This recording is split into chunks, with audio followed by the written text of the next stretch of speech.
Obviously, yesterday is not where we, want to be. Don't want to play that way. I don't have an excuse for it. As I told you guys yesterday, I'm not going to make excuses for our football team. We didn't play well, and that starts with me all the way down. We got to get better. We recognize that. The team is starting to watch the tape. I'm sure they recognize that. And to a man, I think they want to go back out. We got another opportunity this week to go out and rectify our problems and play better. So again, it's disappointing in front of our fans. Even if we're on the road, it's not the way we want to play. It's not the football team that I envision us becoming.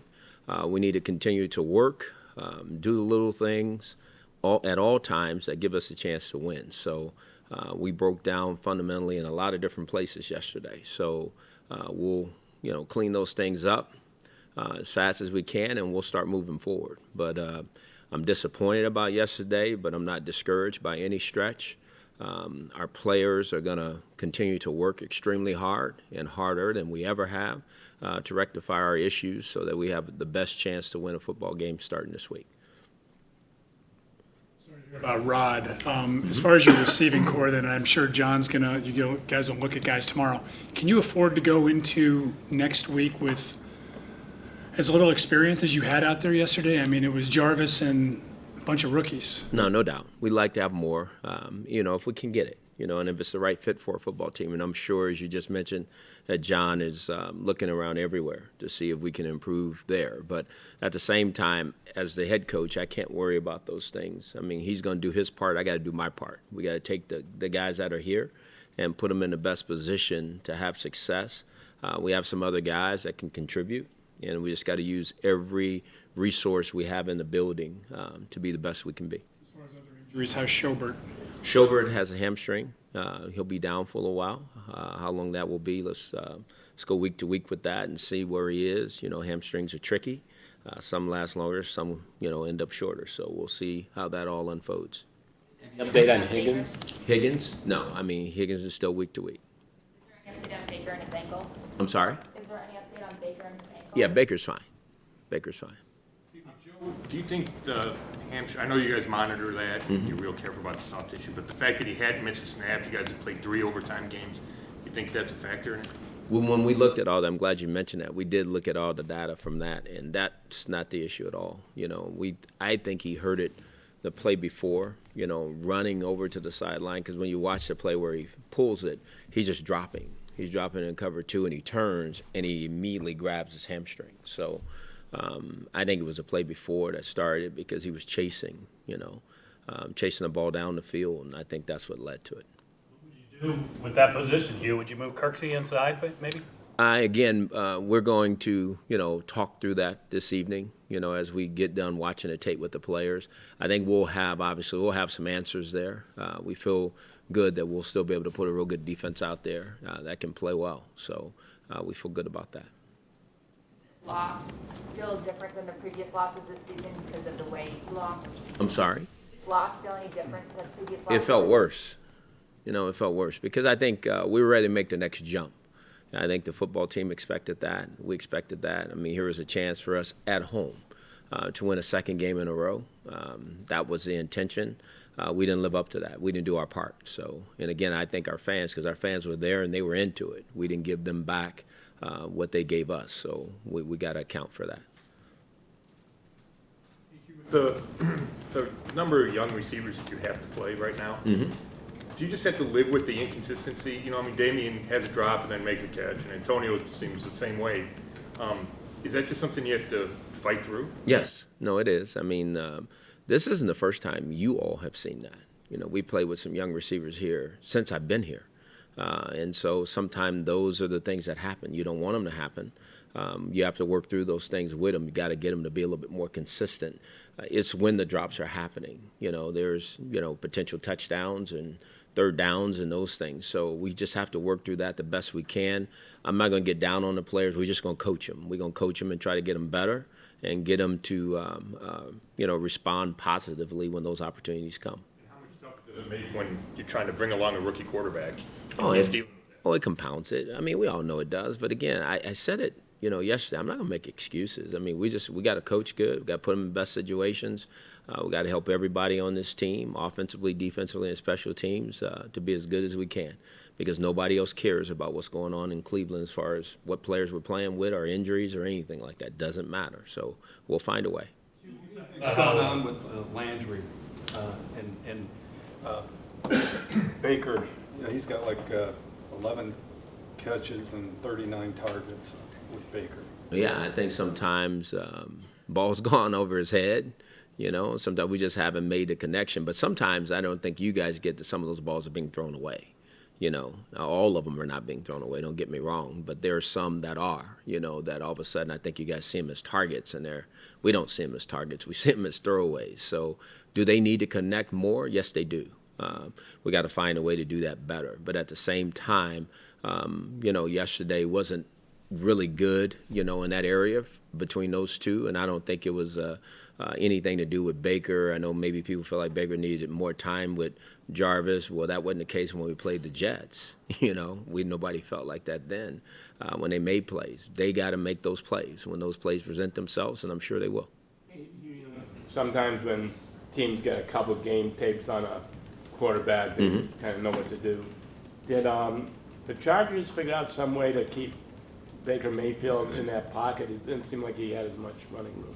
I'm not going to say they figured out a way to keep him in the pocket. I think they did a better job than some other teams. Let me say that. I think we can do some things better so that when Baker needs an escape route, that there'll be one there for him. So I think it's a combination of everything. And you said it. I mean, there's going to be tape built now on Baker and how to defend him. And that comes along with the territory. So that's just part of it. Either or both of those touchdowns would have been caught that looked catchable.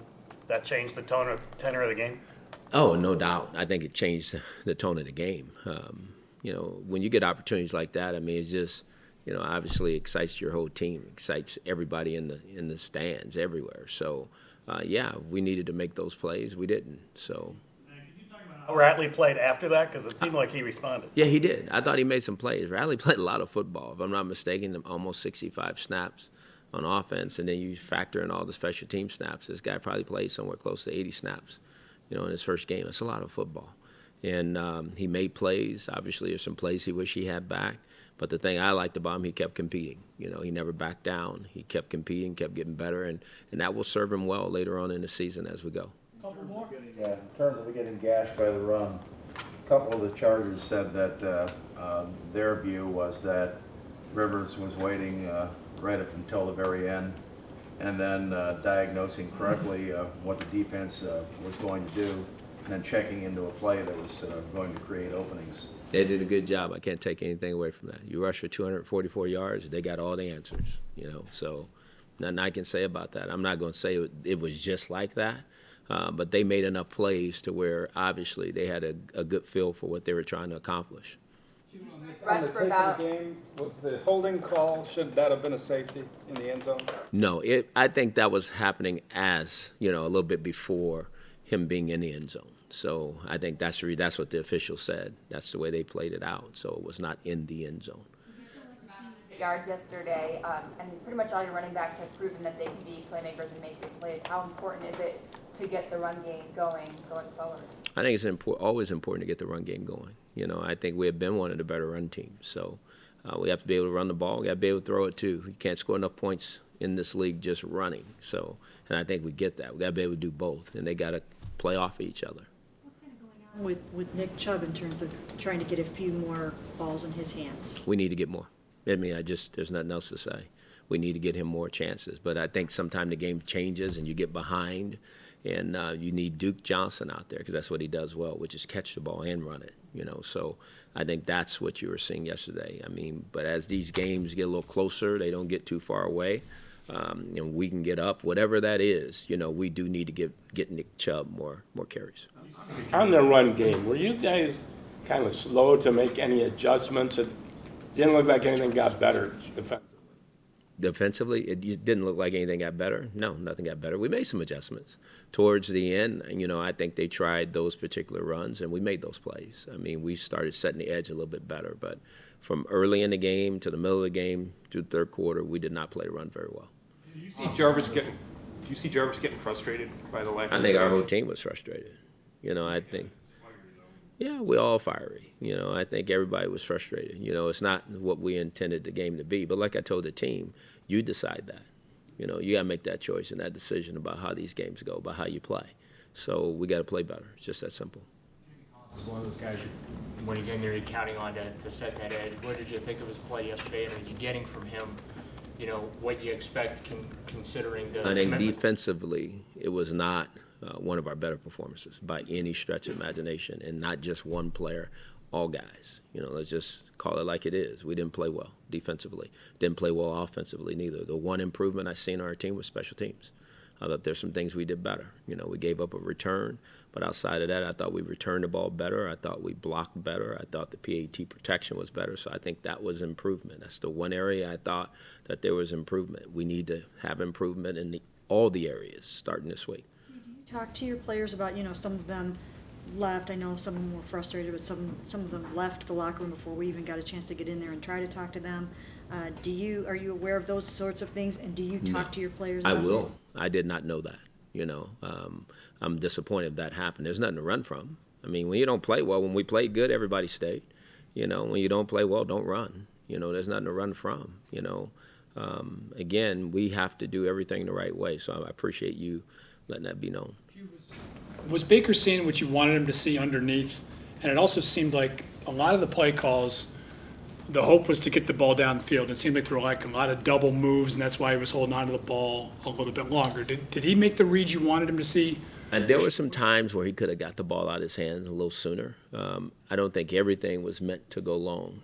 I think there were some times where the ball, we might have had a guy running underneath where he could have got the ball to him. Maybe he couldn't have seen him, We just got to continue to create more throwing lanes for him. He's got to be able to see it, understand the offense, all the little things that we're trying to accomplish, and he'll get there. Do you have an update on like Treader and Ratley and Burgess? Treader has an ankle. That'll be week to week as well. No, he might miss a little practice time, but I feel better about him than I do some of the others. Ratley, I think, would be fine. And then you mentioned someone else. Burgess will probably, that's going to be week to week, but he might be out this week.